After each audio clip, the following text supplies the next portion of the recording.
Magandang araw mga guys, magandang buhay. Pala ito kami, mayroon na kaming lakad. Mayroon na kami pipick upin mga guys sa Glorieta Mall sa Ayala, Makati. Ay, ito mga guys, nandito na kami. Ang gaganda rito ng mga pailaw nila rito sa Glorieta, sa loading bay mga guys.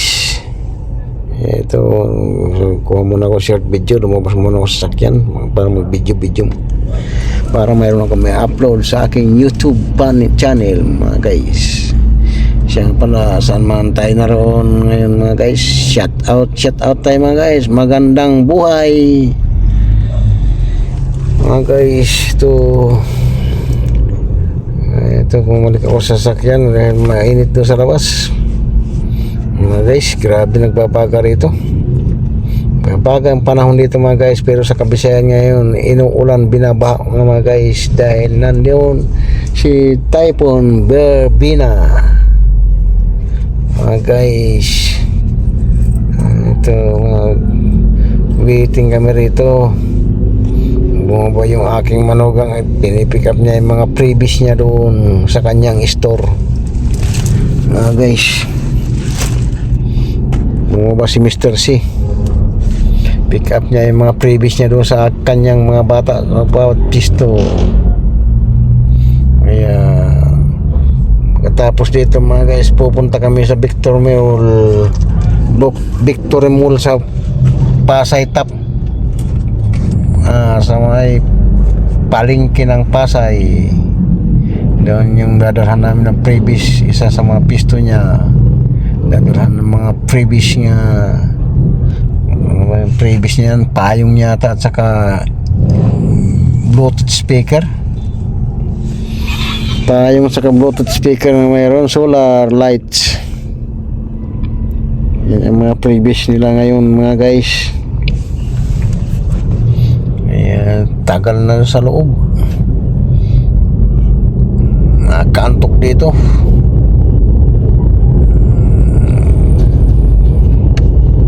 Hirapan yata doon sa ano na nasa third floor kasi dito sa Glorieta yung pisto nila ng cellphone mga guys. Mura lang dito sa kanilang cellphone mga guys. Depende sa klase ng cellphone mga guys. Mabibili mo sa labas ng 24,000, sa kanila siguro mga 19 to 20. Mas mura sa kanila ng kunti guys. Tagal niya sa loob na hirapan niya ito mo kuha mga 3 boxes kasi yun malalaki mga big box mga guys. Hirapan niya ito si Mr. C, hindi yata tinutulungan ng kanyang mga bataan, kaya mga busy ang kanyang mga bataan sa pagsisils, kaya hindi pa nakababa.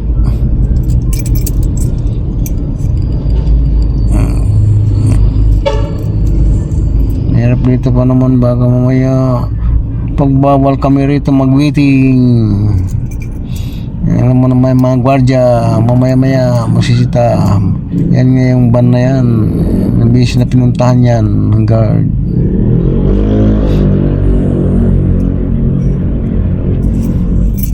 Mahirap dito sana pag kahit may pipick upin ka, mamadali ka dahil ganun nga sitwasyon dito.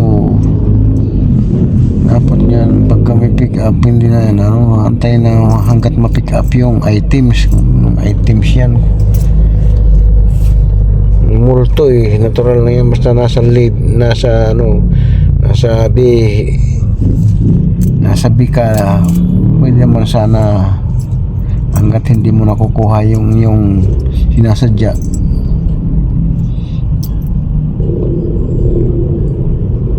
Traffic pa naman mga guys, grabe traffic dito, kaya ayak po rito sa Maynila yan ka maririnda sa traffic.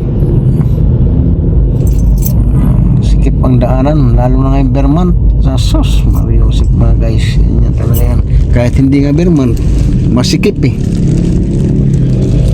Walang araw nga hindi hanap-hanapin mo pag siguro lumabas ka ng walang traffic, magugulat ka bakit walang traffic. Pero pag traffic, reklamo ka rin. Pag walang traffic, hanapin mo traffic, magtatanong ka bakit walang traffic. Hindi maintindihan din, papatraffic din yung mga sakyan, lalo mga public utility vehicle, nandyan nagbabalagbagan, may mga ruta mga jeepney, nagpakatikwas yung puwit. Kahit walang sasakay, nandyan nag-aantay ng pasahero, kaya yung nakakapatraffic. Ganon din yung bus sa EDSA, balagbagan din ng balagbagan. Kahit walang pasahero, mag-aantay, ang tao kung sasakay, paparahin sila. Hindi na kailangan nila mag-antay. Wala nang sasakay, naka-waiting, kaya yun na dahilan ng traffic. Ganyan talaga mga Pilipino nga naman eh. Ano yung mga jeepney driver, walang disiplina, kaya nandyan yung traffic, nagsusource ng traffic pag may mga ruta yung jeepney. Dahil nandyan balagbagan sa daan, nagpakatikwas yung puwit. Ganun din sa mga buses, ganun din, nagagawa ng pasahero, nagpakatikwas yung puwit. Mabuti dyan sa mga mall, mayroon sila nakatalaga talaga na terminal, kaya hindi nagkaka-traffic pagdating sa mall. Kahit yung mga city operation ng mga buses lang, kailangan pumasok sa mall para mag-pick up, mag-drop off, yun, kaya pasok sila. Yung mga mall nga walang ganun traffic. Hindi ito may ganun lang sa Mega Mall SM, Mega Mall, SM North, yun. Mga buses, mga loading unloading talaga yan. Kaya iwas traffic sa kalye, sa mga main road. Lalo ngayon Vermont, daming tao rito, grabe yung traffic. Kaya pangkaraniwan ng traffic mga guys pag ganyan dito sa Metro Manila. Kaya kung mabuti pa sa Samar walang traffic, nakapatraffic lang doon yung mga lubak-lubak. Yung mga doon, mga sirang kalsada nga ang lalalim na parang lubluban na ng kalabaw, yun ang nakakapatraffic doon mga guys. Ang tagal naman talaga. Ano kaya nangyari sa amin ito? Grabe, tagal talaga ng aming pinipick up mga guys. Kaya wala tayong magawa kundi mag-waiting. Basta hindi lang tayo pagtatabuyan dito ng guard, walang problema, pwede naman matulog sa sasakyan.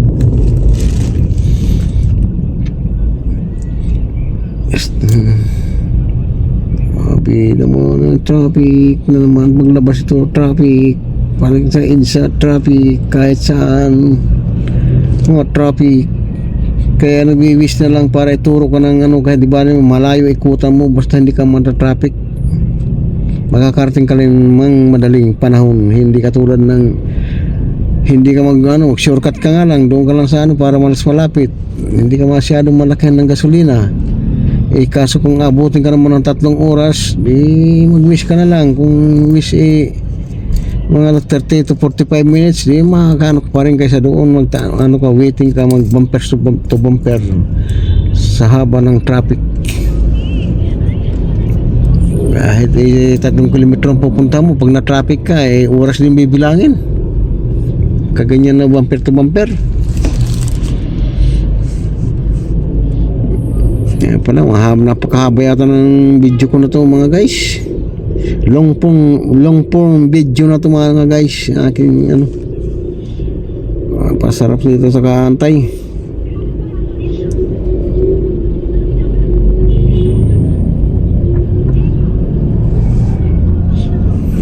Ito para marami long form video para mayroon pumasok na advertise.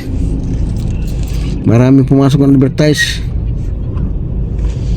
guys. Pumasok si Ayala, pumasok si Aranita, pumasok si mga residensya ng Robinson. Ayun guys,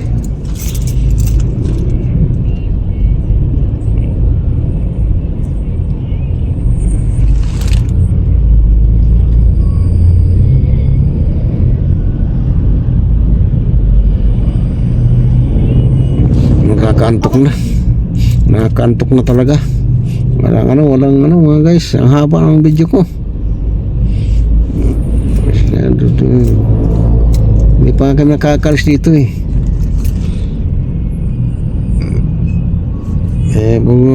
Hanggang EDSA pa tong video ko na to. Videoan ko rin yung traffic mga guys. So hindi pa kami nakakalabas dito. Nandito pa rin kami sa aming kinaroroonan dito sa Glorieta Mall. Ayan na mga guys, tulak na ng nakalagay na sa postcard yung 3 big box nga pang previous. Yan na, kaya makakalis na rin kami mga guys. Karga lang namin to, tapos sibat na. Suhungin na namin ang traffic mga guys.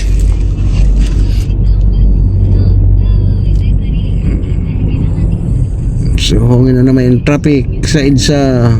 Tapos pa Osmeña, Papasero, sa Don Bosco kami dadaan para iwas traffic. Kasi pag ano mo yung tombokin mo yung EDSA hanggang top, mga traffic yan. Diyan pa lang sa pagbaba mo, tulay pa lang.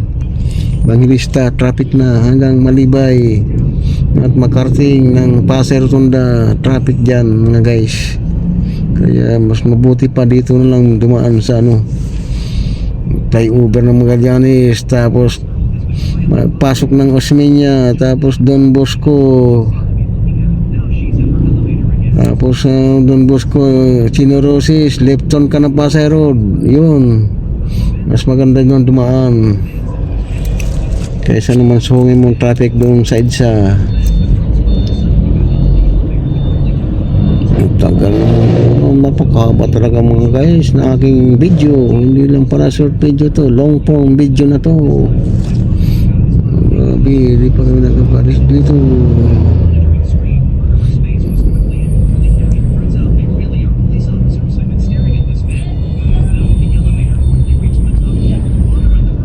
Tagal naman talaga mga guys.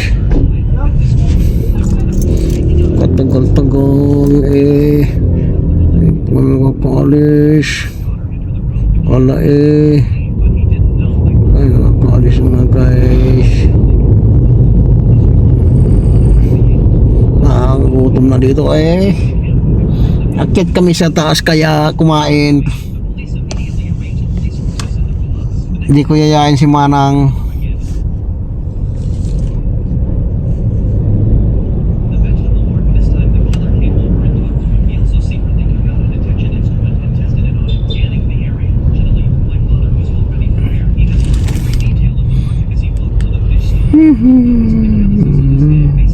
Malis na kayo mga guys. Tuwungin na namin EDSA.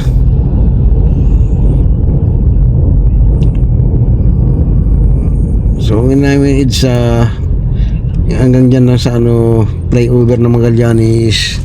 Hanggang right turn kami ng Osmeña, exit kami Osmeña.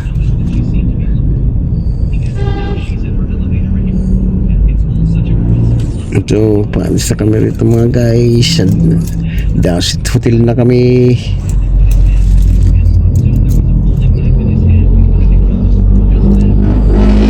Palabas kami ng EDSA mga guys. Nasa tapat na kami ng Dasit Hotel. Dasit Hotel mga guys.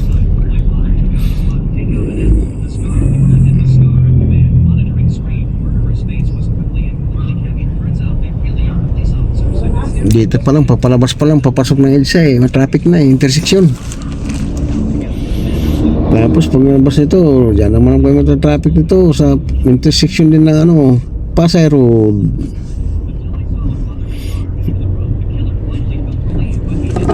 Ayan na talaga dito, pangkaraniwang talaga mga guys yung traffic dito sa Maynila. Grabe ang traffic dito. Kailangan malamig ang ulo habang nagmamaniho kasi ibang driver masyado ibang driver.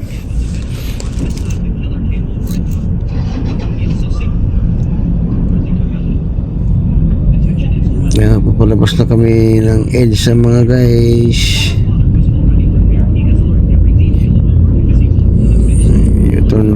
ito mga guys, balik kami ng EDSA.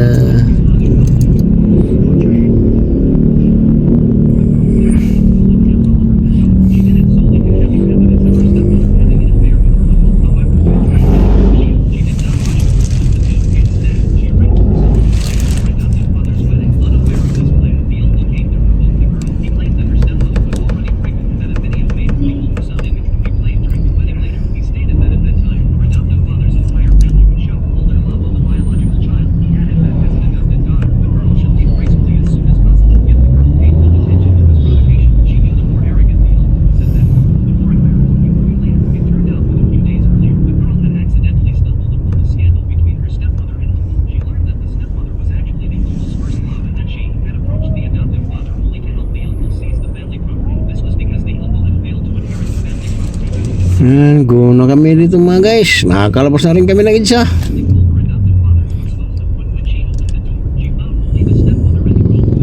Tingnan natin ang EDSA ngayon kung hindi dito traffic.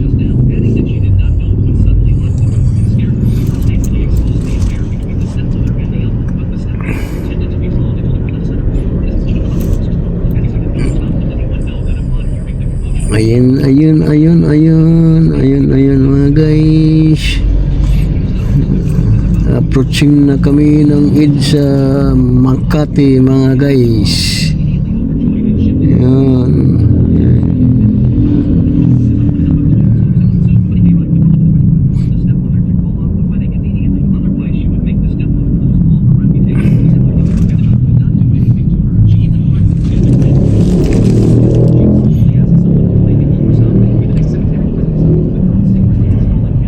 Wala kasi stoplight dito eh. Kaya give first stop first go, parang Subic mga guys. Pag walang stoplight, first stop first go.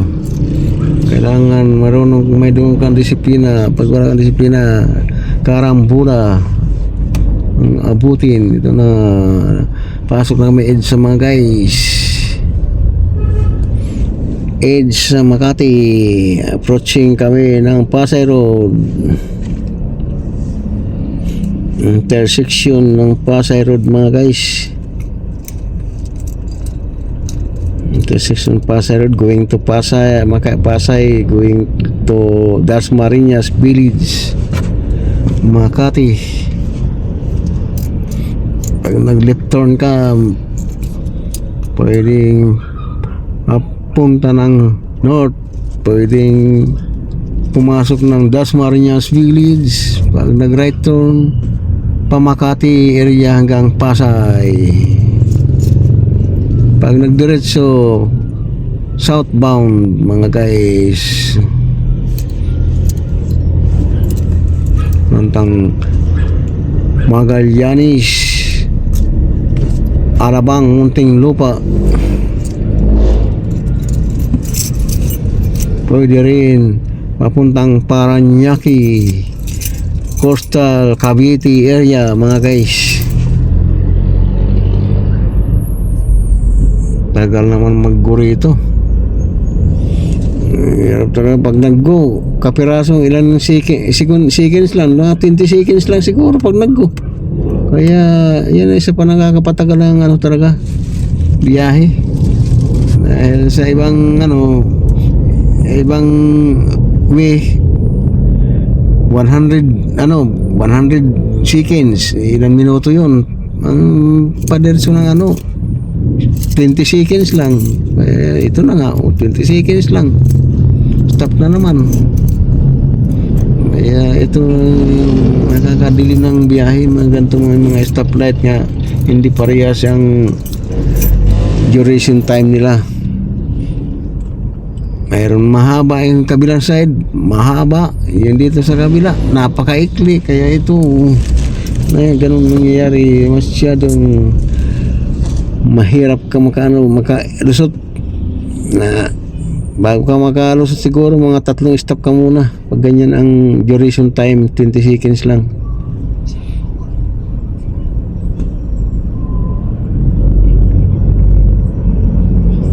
Guna naman mga guys.